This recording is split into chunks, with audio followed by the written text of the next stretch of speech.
नमस्कार विद्यार्थी मित्रांनो, आज आपण इयत्ता 9वी गणित भाग 2 मधील chapter first basic concepts in geometry या चॅप्टरमधील सर्वात शेवटचा परंतु सोपा असा एक मुद्दा आपण अभ्यासणार आहोत. तो म्हणजे conditional statements and their converse, म्हणजे सशर्त विधाने आणि त्यांचे व्यत्यास. याच व्हिडिओमध्ये आपण या मुद्द्यावरती आधारित शेवटचा प्रॅक्टिस सेट 1.3 हा आपण सोडवून घेणार आहोत. विद्यार्थी मित्रांनो, अजूनही आपण या चॅनलला सबस्क्राईब केलं नसेल तर नक्की सबस्क्राईब करा, म्हणजे तुम्हाला भविष्यामध्ये अपलोड होणारे सर्व व्हिडिओचे नोटिफिकेशन्स जे आहेत ते मिळत राहतील. चला तर मग सुरुवात करूयात. बेसिक कन्सेप्ट्स इन जॉमेट्री या प्रकरणातील सर्वात शेवटचा मुद्दा conditional statements and their converse. यामध्ये सुरुवातीला आपण कंडिशनल स्टेटमेंट्स म्हणजे सशर्त विधाने म्हणजे नेमकं काय ते आपण समजावून घेणार आहोत. नावामध्येच त्याची व्याख्या दिलेली आहे. ज्या स्टेटमेंटमध्ये कंडिशन असते आणि त्या कंडिशनवर आधारित त्या कंडिशनचा रिझल्ट पुढे कुठेतरी त्या वाक्यामध्ये आलेला असतो, त्या स्टेटमेंटमध्ये आलेला असतो, त्या स्टेटमेंटला कंडिशनल स्टेटमेंट किंवा मराठीमध्ये सशर्त विधान असं म्हटलं जातं. आणि कुठल्याही स्टेटमेंटमध्ये कंडिशन आणण्यासाठी आपल्याला इफ आणि देन हे दोन शब्द टाकावे लागतील, किंवा मराठीमध्ये जर आणि तर किंवा जेव्हा आणि तेव्हा ही दोन शब्दांची जोडी त्या वाक्यामध्ये त्या विधानामध्ये असणार आहे. कंडिशनल स्टेटमेंटचं वर्णन या ठिकाणी दिलेलं आहे. The statements which can be written in if and then form are called conditional statements. म्हणजे जी विधानं जर आणि तरच्या स्वरूपामध्ये मांडलेली असतात त्या विधानांना कंडिशनल स्टेटमेंट्स म्हणजे सशर्त विधानं असं म्हटलं जातं. मग या स्टेटमेंटचे दोन पार्ट किंवा दोन भाग होतात. त्यापैकी the part of statement following if is called antecedent. म्हणजे जो पार्ट इफ नंतर येतो त्याला अँटेसिडंट म्हणजे मराठीमध्ये पक्ष किंवा दिलेला भाग, गिवन जो आहे माहिती जी आपल्याला दिलेली असणार आहे ती असणार आहे, तिला अँटेसिडंट किंवा पक्ष असं म्हटलं जातं.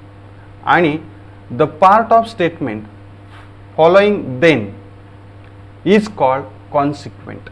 म्हणजे देन नंतर किंवा तर नंतर येणारं जे विधान आहे, विधानाचा भाग आहे, त्याला कॉन्सिक्वेंट किंवा मराठीमध्ये साध्य असं म्हटलं जातं. म्हणजे जे आपल्याला सिद्ध करायचं आहे त्याला साध्य म्हणायचं. इफ नंतरच्या वाक्याला पक्ष आणि म्हणजे जर नंतरच्या वाक्याला पक्ष आणि तर नंतरच्या वाक्याला साध्य, असे दोन भाग त्या विधानांचे केले जातात.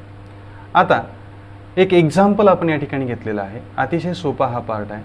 If all sides of triangles are congruent, this is the first part of the statement, then it is an equilateral triangle. म्हणजे इफ नंतरचं जे स्टेटमेंटचा पार्ट आलेला आहे त्याला आपण म्हणणार आहोत अँटेसिडंट, आणि देन नंतरच्या आलेल्या पार्टला आपण म्हणणार आहोत कॉन्सिक्वेंट. मराठीमध्ये याला म्हणायचं पक्ष, आणि देन नंतर किंवा तर नंतरच्या वाक्याला आपण मराठीमध्ये म्हणणार आहोत साध्य. अतिशय साधं हे वाक्य आहे. इफ आणि देन या फॉर्ममध्ये दिलेलं आहे.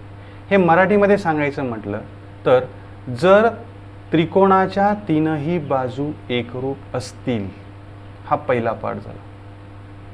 जर त्रिकोणाच्या तीनही बाजू एकरूप असतील तर तो त्रिकोण हा समभुज त्रिकोण असतो. म्हणजे या विधानामध्ये जर नंतर एक कंडिशन, एक अट, एक शर्त दिलेली आहे आणि त्याचा रिझल्ट आपल्याला देन नंतर दिसतो आहे, त्याचा परिणाम आपल्याला देन नंतरच्या विधानामध्ये दिसतो आहे. म्हणजे इफ नंतरची जे स्टेटमेंटचा पार्ट आहे तो आपल्याला माहिती आहे, दिलेली आहे ती माहिती, म्हणून त्याला गिव्हन पार्ट असं आपण म्हणणार आहोत. तर देन नंतरचं जे वाक्य आहे त्याला आपण साध्य किंवा to be proved, part to be proved असं म्हणणार आहोत. विद्यार्थी मित्रांनो, आता एक पुढचा छोटासा मुद्दा आहे तो म्हणजे converse. If the antecedent and the consequent in the given conditional statements are interchange. म्हणजे हा अँटेसिडंट पार्ट आणि कॉन्सिक्वेंट हे दोन पार्ट यांच्या जागा बदलवून, म्हणजे त्यांची आदलाबदल करून जे वाक्य तयार होईल, जे विधान तयार होईल, त्या विधानाला इंग्रजीमध्ये कॉन्व्हर्स तर मराठीमध्ये व्यत्यास असं म्हटलं जातं. If the antecedent and consequent in the given conditional statement are interchange the resulting statement is called the converse of the given statement. विद्यार्थी मित्रांनो, आपण या विधानाचं, या सशर्त विधानाचं, कंडिशनल स्टेटमेंटचं आपण कॉन्व्हर्स या ठिकाणी लिहिणार आहोत. तुम्ही अगदी सहज सांगू शकाल, आपल्याला प्रॅक्टिस सेटमध्ये याचा सरावही करायचा आहे. If all sides of triangle are congruent then it is an equilateral triangle. आता हा जो पार्ट आहे कॉन्सिक्वेंट, तो उचलून आपल्याला इफ नंतर ठेवायचा आहे आणि इफ नंतरचा पार्ट आपल्याला देन नंतर ठेवायचा आहे. म्हणजे जी कंडिशन होती ती रिझल्टिंग पार्टमध्ये जाईल आणि जो रिझल्टिंग पार्ट होता तो कंडिशनमध्ये जाईल. मग जर समजा आपण जसंच्या तसं हे इफ नंतर विधान ठेवलं देन नंतरचं, आणि देन नंतरचं विधान इफ नंतरचं विधान जसंच्या तसं आपण देन नंतर ठेवलं, तर थोडासा अर्थ किंवा वाक्यामध्ये संदिग्धता येऊ शकते. म्हणून थोड्या शब्दामध्ये आपल्याला बदल करणं गरजेचं असतं. म्हणून या ठिकाणी पहा, आपण स्टेटमेंट जे आहे या स्टेटमेंटचं कॉन्व्हर्स आपल्याला इथे घ्यायचं आहे. Converse of above statement is if triangle is an equilateral triangle then its all sides are congruent. म्हणजे पहिल्यांदा विधानामध्ये आपल्याला असं सांगितलं होतं की जर त्रिकोणाच्या तीनही बाजू एकरूप असतील तर तो समभुज त्रिकोण असतो. आता आपण त्याचा कॉन्व्हर्स लिहिला आहे, जर एखादा त्रिकोण समभुज त्रिकोण असेल तर त्याच्या सर्व बाजू एकरूप असतात. म्हणजे या ठिकाणी कॉन्सिक्वेंट अँड अँटेन्सडंट हे इंटरचेंज झाले, म्हणजे पक्ष आणि साध्य हे इंटरचेंज झालेले आहे, त्यांच्यामध्ये आदलाबदल झाली. आणि जे नवीन वाक्य तयार झालं तेही सशर्त विधान असणार आहे, परंतु त्याला आधीच्या मूळ विधानाचा, कंडिशनल स्टेटमेंटचा कॉन्व्हर्स असं म्हटलं जातं. आता एक पुढचा मुद्दा आपण पाहणार आहोत, तो म्हणजे पॉस्च्युलेट्स, ज्याला मराठीमध्ये गृहीतक असं म्हटलं जातं. गृहीतक म्हणजे काय? Some self evident geometrical statements which are accepted by all are called postulates. म्हणजे भूमितीमधील अशी काही विधानं जी स्वयंसिद्ध आहेत, सेल्फ इव्हिडंट आहेत आणि ती सर्वांनी सत्य म्हणून स्वीकारलेली आहेत, अशा स्टेटमेंटला, अशा विधानांना, अशा प्रॉपर्टीजला मराठीमध्ये गृहीतकं आणि इंग्रजीमध्ये आपण पॉस्च्युलेट्स असं म्हणणार आहोत. युक्लिडची काही पॉस्च्युलेट्स या ठिकाणी दिलेली आहेत, ही अतिशय सोपी आहेत. या ठिकाणी पहिलं पॉस्च्युलेट आहे, there are infinite lines passing through a point. म्हणजे एका बिंदूतून जाणाऱ्या असंख्य रेषा काढता येतात. हे विधान सर्वांनी सत्य मानलेलं आहे. विद्यार्थी मित्रांनो, या विधानाला आपल्याला पुरावा देण्याची, प्रूफ देण्याची आवश्यकता नाही आहे. प्रॅक्टिकली आपण हे पडताळून पाहू शकतो, म्हणून याला पॉस्च्युलेट असं म्हटलेलं आहे. Second postulate is there is one and only one line passing through two points. म्हणजे दोन विभिन्न बिंदूंमधून, दोन वेगवेगळ्या पॉईंटमधून आपण फक्त एक आणि एकच रेषा काढू शकतो. अगदी वेगळ्या भाषेमध्ये सांगायचं म्हटलं तर दोन विभिन्न बिंदू एक आणि एकच रेषा निश्चित करतात.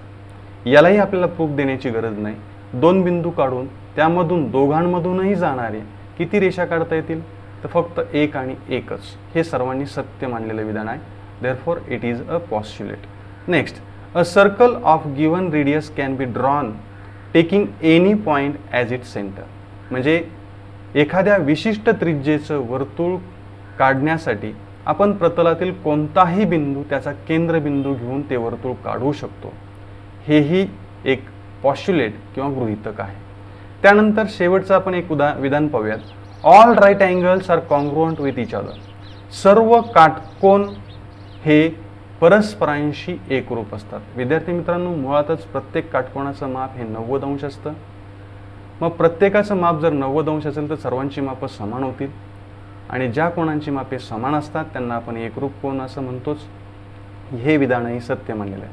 अशा विधानांना आपल्याला पुरावा देण्याची आवश्यकता नाही, म्हणून या विधानांना मराठीमध्ये गृहीतक तर इंग्रजीमध्ये पॉस्च्युलेट असं म्हटलं जातं. या पॉस्च्युलेटचा उपयोग करून आपण काही स्टेटमेंट प्रूव्ह करणार आहोत जी सत्य आहेत, परंतु त्याला आपण सिद्धता देणार आहोत.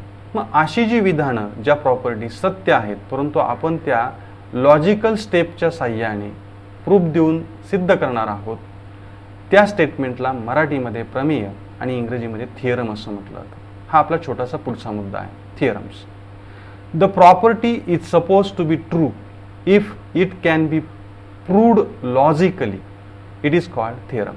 म्हणजे तार्किकदृष्ट्या विविध पायऱ्या मांडून जर एखादं सत्यविधान, भूमितीय गुणधर्म आपण सिद्ध करत असोल तर त्या विधानाला, त्या प्रॉपर्टीला आपण इंग्रजीमध्ये म्हणणार आहोत थिअरम आणि मराठीमध्ये म्हणणार आहोत प्रमेय.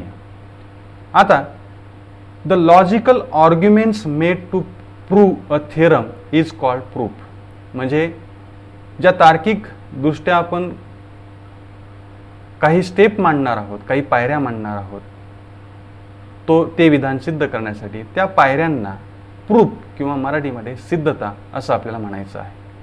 त्यानंतर त्या कंडिशनल स्टेटमेंटमध्ये when we prove the conditional statement is true, its antecedent is called given part. म्हणजे इफ नंतरचं जे वाक्य आहे, जे पार्ट आहे, त्याला आपण गिवन पार्ट असं म्हणणार आहोत. And the consequent is called the part to be proved. म्हणजे देन नंतरचं जे विधान आहे त्या विधानाला the part to be proved म्हणजेच त्याला आपण साध्य म्हणणार आहोत. गिवन पार्टच्या मदतीनं आपण the part to be proved म्हणजे साध्य जे आहे ते साध्य आपण सिद्ध करणार आहोत. मग या ठिकाणी कुठलाही स्टेटमेंटचं प्रूफ द्यायचं असेल तर there are two types of proofs. First one is direct proof and second one is indirect proof. Direct प्रूफचं उदाहरण आपण या ठिकाणी पाहणार आहोत. इनडायरेक्ट प्रूफ परीक्षेला विचारले जात नाहीत. इनडायरेक्ट प्रूफमध्ये जे साध्य आपल्याला सिद्ध करायचं असतं ते साध्यच असत्य आहे असं मानून आपण सिद्धतेला सुरुवात करतो, प्रूफला सुरुवात करतो. आणि मग त्या सिद्धतेच्या शेवटी आपल्याला कुठेतरी गेल्यानंतर एक विसंगत विधान मिळतं. मग त्या विसंगत विधानावरून आपण म्हणू शकतो की हे असं असू शकत नाही. म्हणून आपण जे गृहीत धरलेलं होतं की जे साध्य आपण असत्य आहे असं मानलं होतं ते सत्य असणार आहे असा इनडायरेक्ट प्रूफ दिला जातो. या प्रकारचा प्रूफ परीक्षेला आपल्याला शक्यतो येत नाही. आपण डायरेक्ट प्रूफचं एक एक्झाम्पल या ठिकाणी पाहणार आहोत. थिअरम आहे the opposite angles formed by two intersecting lines are of equal measures. म्हणजे जेव्हा दोन रेषा परस्परांना छेदतात तेव्हा तयार होणारे विरुद्ध कोन हे एकरूप असतात. आता विद्यार्थी मित्रांनो, थिअरमचं स्टेटमेंट हे कंडिशनल स्टेटमेंट असतं. आता तुम्ही म्हणाल यामध्ये मग इफ आणि देन का आलं नाही? प्रत्येक कंडिशनल स्टेटमेंटमध्ये इफ आणि देन येईलच असं नाही, म्हणजे जर आणि तर हे असतील असं नाही. या विधानाचा मराठी अर्थ असा होईल, दोन छेदणाऱ्या रेषांमुळे तयार होणारे विरुद्ध कोन एकरूप असतात. या विधानामध्येही जर आणि तर आलेलं नाही. पण विद्यार्थी मित्रांनो, काळजीपूर्वक हे स्टेटमेंट समजावून घेतलं तर आपल्या असं लक्षात येईल की यामध्ये काहीतरी इन्फॉर्मेशन आपल्याला दिलेली आहे, काहीतरी गिवन पार्ट आहे आणि काहीतरी आपल्याला सिद्ध करायचं. There are two lines which are intersecting lines. This is the given part. It is called as antecedent. म्हणजे हे मराठीमध्ये आपण पक्ष असं म्हणणार आहोत. आणि these opposite angles form due to the intersecting lines are of equal measures. म्हणजे ते विरुद्ध कोण एकरूप असतात हे आपल्याला दाखवायचं आहे. म्हणजे जरी या विधानामध्ये इफ आणि देन आलं नसेल तर देखील याचे दोन पार्ट आपल्याला करता येणं शक्य आहे. या माहितीच्या आधारे आपण एक फिगर काढणार आहोत इंटरसेक्टिंग लाईनची. त्याला आपण काहीतरी नावं देऊयात. Suppose AB and CD, these are two intersecting lines which intersect each other at point O. This is our given part. Line AB and line CD intersect at point O such that A dash O dash B. म्हणजे O हा बिंदू A आणि B च्या दरम्यान आहे. Similarly, C dash O dash D म्हणजे O हा बिंदू C आणि D च्याही दरम्यान आहे. This is the given part. Now, then what to be proved? काय आपल्याला प्रूव्ह करायचं आहे? तर यांच्यामुळे तयार होणारे विरुद्ध कोन जे आहेत ते विरुद्ध कोन एकरूप असतात. Vertically opposite angles are congruent. म्हणजे AOCचा विरुद्ध कोन जो आहे AOC याचा विरुद्ध कोन हा असणार आहे BOD. हे दोन कोन एकरूप असणार आहेत. आणखी एक जोडी तयार होईल. Angle BOC and it's opposite angle is angle AOD. हे दोन कोन हे विरुद्ध कोण आहेत तेही एकरूप असणार आहे. विद्यार्थी मित्रांनो, याचा प्रूफ जो आहे तो अत्यंत सोपा आहे.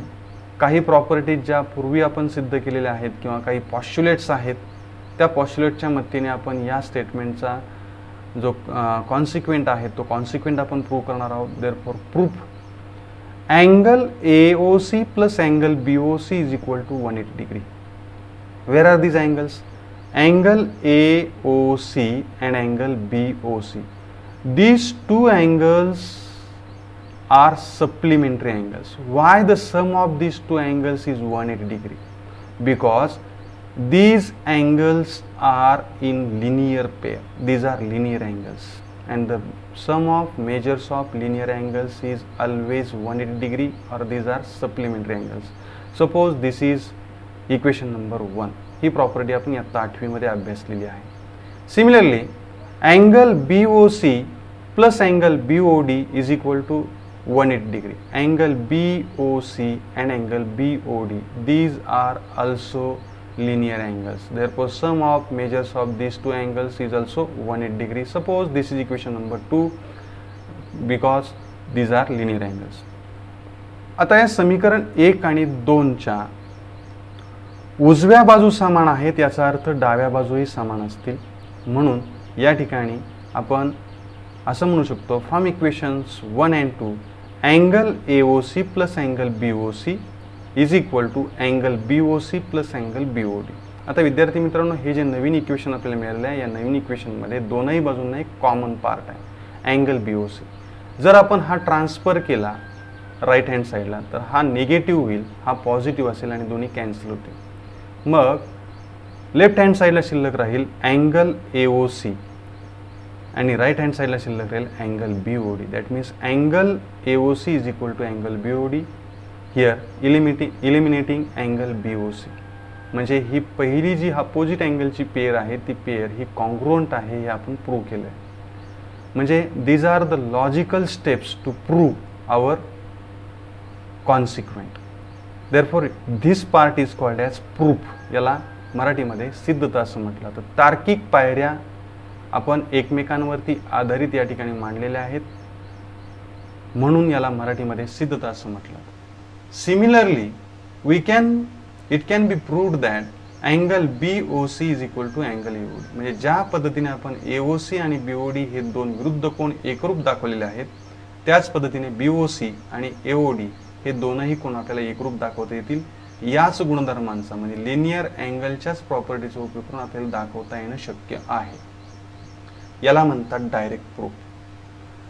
आता या सर्व विधानांवरती किंवा या सर्व कन्सेप्टवरती म्हणजे कंडिशनल स्टेटमेंट्स, कॉन्व्हर्स, थिअरम याच्यावरती आधारित एक छोटासा प्रॅक्टिस सेट आपण अभ्यासणार आहोत. तो प्रॅक्टिस सेट असणार आहे प्रॅक्टिस सेट 1.3. याच्यामध्ये दोनच क्वेश्चन आहेत. पहिला question, write the following statements in if and then form. म्हणजे खालील विधानं जर आणि तरचा वापर करून लिहायची आहेत. पहिलं विधान अतिशय सोपा पार्ट आहे. The opposite angles of parallelogram are congruent. म्हणजे समांतरभुज चौकोनाचे समोरासमोर कोण एकरूप असतात. Which type of quadrilateral is it? It is a parallelogram. आणि त्याची प्रॉपर्टी काय दाखवायची आहे? त्याचे अपोजिट अँगल्स हे कॉन्ग्रुएंट दाखवायचे. मग याच्यामध्ये इफ आणि देन आपल्याला घालायचं आहे. म्हणजे भाषेचं नॉलेज देखील आपल्याला असणं गरजेचं आहे. हे विधान किती सोपं आहे पहा. If the quadrilateral is a parallelogram, then its opposite angles are congruent. या विधानाचा अर्थ मीनिंग न बदलवता इफ आणि देन आपण घातलेला आहे आणि त्याचा एक नवीन स्टेटमेंट कंडिशनल स्टेटमेंट मध्ये आपण कन्वर्जन केलेलं आहे. इफ आणि देन फॉर्म मध्ये आपण लिहिलेलं आहे. Second example, the diagonals of rectangle are congruent. Which type of quadrilateral it is? It is a rectangle. That means if a quadrilateral is rectangle, then what? Then its diagonals are congruent. The conditional statement is if the quadrilateral is a rectangle, then its diagonals are congruent. म्हणजे आयताचे कर्ण एकरूप असतात. याचं मराठीमध्ये विधान काय तयार होईल? जर एखादा चौकोन आयत असेल तर त्याचे कर्ण एकरूप असतात. तिसरं विधान आपण पाहूयात. In an isosceles triangle, the segment joining the vertex and the midpoint of base is perpendicular to the base. म्हणजे जर एखादा समद्विभुज त्रिकोण असेल तर त्याचा वर्टेक्स म्हणजे शिरोबिंदू आणि पायाचा मध्यबिंदू यांना जोडणारा रेषाखंड काढला तर तो रेषाखंड पायाला लंब असतो. म्हणजे या ठिकाणी आपण असं म्हणू शकतो याचं विधान, in an isosceles triangle if, इथं फक्त आपण इफ घातला, if the segment joining the vertex and the mid point of the base then it is perpendicular to base. म्हणजे या विधानामध्ये जास्त काही बदल झालेला नाही, फक्त या ठिकाणी इफ घातलाय आणि बेस नंतर देन इट हे दोन शब्द आपण घातलेले आहे. अतिशय सोपा पार्ट आहे. यातील एक स्टेटमेंट किंवा एखादं उदाहरण आपल्याला परीक्षेला नक्की येऊ शकेल, याचा सराव करा घरी. Second question is write the converse of the following statements. म्हणजे खालील विधानांचे व्यत्यास लिहा. व्यत्यास किंवा कॉन्व्हर्स म्हणजे काय, तर पक्ष आणि साध्य यांची अदलाबदल करायची आहे. Antecedent and consequent are interchanged with each other. म्हणजे त्यांचं इंटरचेंज करून आपल्याला एक नवीन स्टेटमेंट तयार करायचं आहे. First, the alternate angles formed by two parallel lines and their transversal are congruent. आता याच्यामध्ये नोन पार्ट कोणता आहे, there are two parallel lines and a transversal. म्हणजे हा दोन रेषा समांतर आहेत हे आपल्याला माहिती आहे. म्हणजे हे आपलं अँटेसिडंट असेल किंवा त्याला मराठीमध्ये आपण पक्ष म्हणूयात. आणि जर असं असेल तर त्यांच्यामुळे तयार होणारे अल्टरनेट अँगल कॉन्ग्रुएंट असतात, हे आपलं साध्य असणार. आता साध्य आपण म्हणजेच कॉन्सिक्वेंट आपण अँटेसिडंट म्हणजेच पक्षाच्या जागी आणि पक्ष हे साध्याच्या जागी लिहिणार आहोत. म्हणजे या ठिकाणी पॅरलल लाईन आहे ते आपल्याला माहिती होतं, त्यावरून त्यांच्यामुळे तयार होणारे व्युत्क्रम कोण एकरूप असतात हे आपल्याला दाखवायचं होतं. आता आपण असं म्हणूयात, जर व्युत्क्रम कोण एकरूप असतील तर त्या रेषा समांतर असतात. इथे रेषा समांतर असतील तर तयार होणारे व्युत्क्रम कोण एकरूप असतात हे विधान दिलेलं आहे. आता ते उलट करून लिहूयात. If the alternate angles formed by transversal of two lines are congruent then these lines are parallel. म्हणजे सुरुवातीच्या विधानामध्ये लाईन्स पॅरलल आहेत हे माहिती होतं, अल्टरनेट अँगल्स कॉन्ग्रुएंट आहेत असं दाखवायचं होतं. आता आपण म्हणतोय अल्टरनेट अँगल्स जर कॉन्ग्रुएंट असतील दोन रेषांना एका छेदिकेमुळे छेदल्यामुळे म्हणजे व्युत्क्रम कोण, तर त्या रेषा समांतर असतात. म्हणजे फक्त या ठिकाणी उलटा पलट केलेली आहे. Second statement, if the pair of interior angles made by transversal of two lines are supplementary then the lines are parallel. Same हेच स्टेटमेंट आहे, फक्त या ठिकाणी अल्टरनेट अँगल्स कॉन्ग्रुएंट, या ठिकाणी इंटेरियर अँगल्स सप्लिमेंटरी.